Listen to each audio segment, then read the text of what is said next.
నా లైఫ్లో first time హోమం స్టార్టింగ్ నుంచి ఎండింగ్ వరకు చూడడము. ఆ సమిధలన్నీ వెలిగించడం స్టార్ట్ చేసినారు కర్పూరంతో.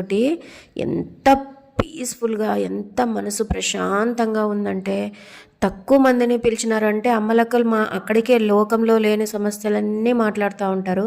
అవన్నిటికీ దూరంగా కూర్చొని వాళ్ళు ఏం చేస్తున్నారో అన్నీ అబ్జర్వ్ చేస్తూ మనస్ఫూర్తిగా దేవుడితో మమైకమైపోయి ఎంత హ్యాపీ మాటల్లో చెప్పలేనండి. నాకైతే మంచి ఎక్స్పీరియన్స్. అక్కడ గుడి తరపున వాళ్ళు ఉంటారు కదా, వాళ్ళందరూ కలశాలు తీసుకొని పైన ప్రతిష్ఠ చేయడానికి వెళ్ళినారు. అందరితోన ఇట్లా ప్రదక్షిణ చేయించేసి పైన ప్రతిష్ఠ చేసేసినారు.